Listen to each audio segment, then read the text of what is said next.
Gloria a Jesús. Que Dios les bendiga, amados hermanos y hermanas. Gracias al Señor por su misericordia que son nuevas a cada mañana. En este momento quiero compartir nuevamente la palabra de nuestro Dios. Dios nos ha bendecido tanto en el libro de los Salmos que seguimos en él, conociendo quién es Él. En esta oportunidad, el Salmo 105 del versículo 16 al versículo 22 se lee en el nombre del Padre, del Hijo y bajo la dirección y autoridad de su Espíritu Santo. Versículo 16 en adelante. Trajo hambre sobre la tierra y quebrantó todo sustento de pan. Envió un varón delante de ellos, a José, que fue vendido por siervo. Afligieron sus pies con grillos, en cárcel fue puesta su persona, hasta la hora que se cumplió su palabra, el dicho de Jehová lo probó. Envió el rey y lo soltó, el Señor de los pueblos, y lo dejó ir libre. Y lo puso por señor de su casa, por gobernador de todas sus posesiones, para que reprimiera a sus grandes como él quisiese, y a sus ancianos enseñará sabiduría. Bendito sea el Señor. Hay un dicho que aún es el nombre de una alabanza: después de la tormenta viene la calma. Todo lo que pasa en la vida tiene un propósito. Y después de cumplir el propósito de Dios, vemos nosotros qué había tras todo aquello que el Señor permitió. Nos dice el versículo 16, trajo hambre sobre la tierra y quebrantó todo sustento de pan.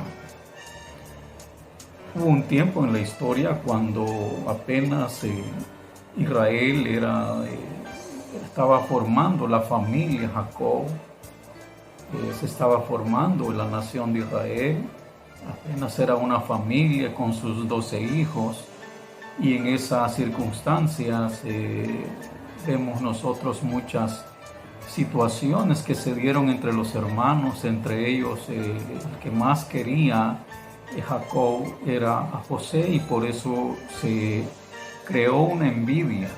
Que todo esto Dios lo permitió también, y debido a la envidia, los propios hermanos, vendieron a José a una caravana de madianitas que iban para Egipto, y después ellos lo vendieron a Potifar, un general del ejército en Egipto, un general de Faraón.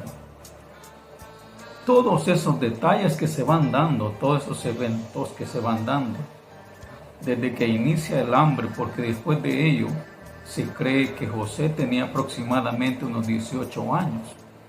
Después de ello, ya cuando él tenía 30 años, comienza a suceder la hambruna en toda la tierra de Canaán. Ahí es donde se cumple el versículo que dice, el versículo 16, trajo hambre sobre la tierra y quebrantó todo sustento de pan. Ya José en Egipto, dice la Biblia que Dios estaba con José, pero a pesar de eso creó la envidia, tanto así que estando ya en la casa de Potifar, donde él tenía todo el control y el dominio y la administración, también hubo un suceso donde la esposa de Potifar se enamora de José, se quiere acostar con él y él no permite, y eso hace que ella, ofendida por no lograr sus propósitos, lo acusa que José quiso abusar de ella. Debido a todo esto, Potifar lo envía a la cárcel y luego va a la cárcel 12 años. No es fácil estar pasando todo ello. Sí se oye bonito decir después de la tormenta viene la calma, pero estar en la tormenta son situaciones muy difíciles en la vida. No es lo mismo decirlo que estarlo viviendo. Así como nosotros ahora estamos viviendo una tormenta fuerte mundialmente, donde van surgiendo otras situaciones que es como una cascada. Primero la inseguridad, la situación de que podemos ser contaminados por el COVID-19 y luego venimos con problemas económicos, problemas políticos, así como estamos viendo hoy en día. Se ve la debilidad de los órganos de poder, tanto el ejecutivo, legislativo y judicial. Y todo eso va a ir creando una crisis donde van a haber falta de alimentos, donde hay crisis política, donde hay crisis económica, donde puede haber crisis también a surgir los puntos débiles de la familia, puede ser. Y cada uno de esos detalles que están sucediendo, Dios lo está permitiendo con un propósito. Así como José fue a la cárcel, había un propósito, estaba en el ojo del huracán, pero después de eso nos dice el versículo 17, esa realidad: envió un varón delante de ellos cuando comenzó a faltar pan. Dios había enviado ya 12 años antes a José a Egipto, y allí fue vendido por siervo, afligieron sus pies con grillos y en cárcel fue puesta su persona, hasta la hora que se cumplió la palabra, porque la palabra del Señor se tiene que cumplir. Los cielos y la tierra pasarán, mas mi palabra no pasará hasta que se cumpla ni una jota ni una tilde. La palabra de Dios es eterna y se tiene que cumplir cada uno de los detalles. Y aquí dice que hasta que se cumplió su palabra, el dicho de Jehová lo probó, porque también la palabra de Dios a nosotros todos nos prueba.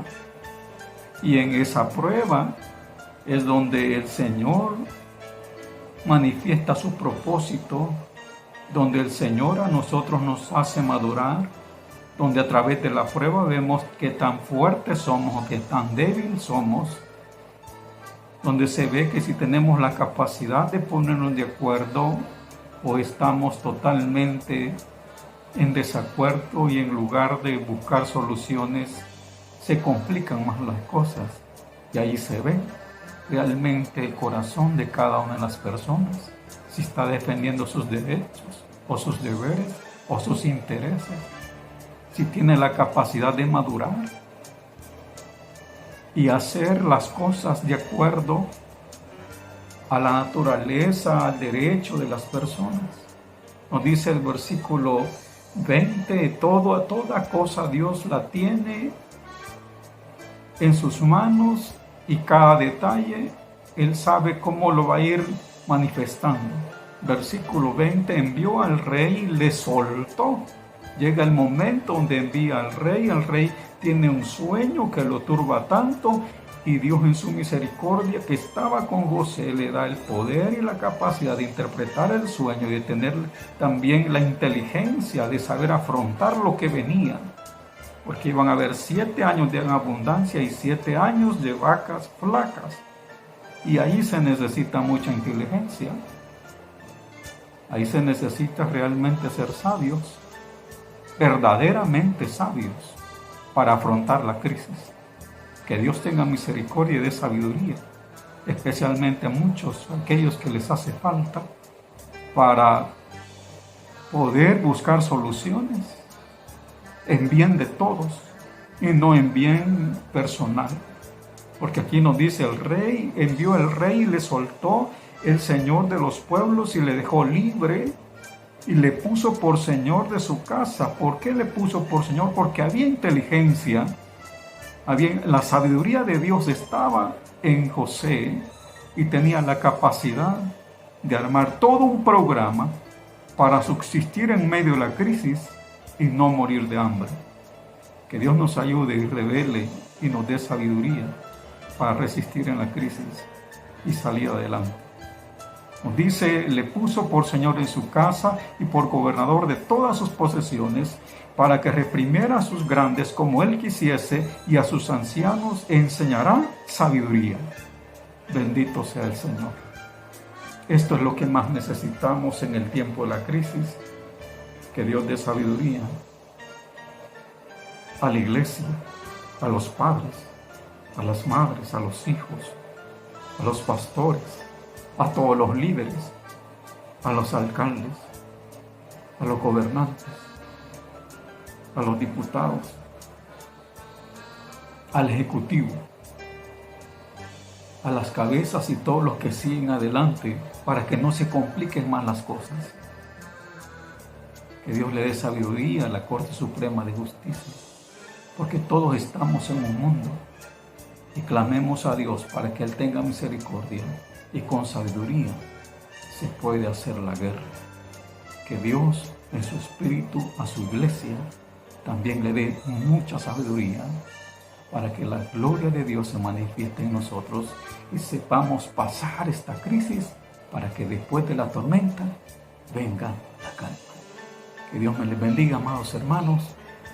Que su Santo Espíritu nos siga guiando en la meditación de su palabra. Hasta pronto.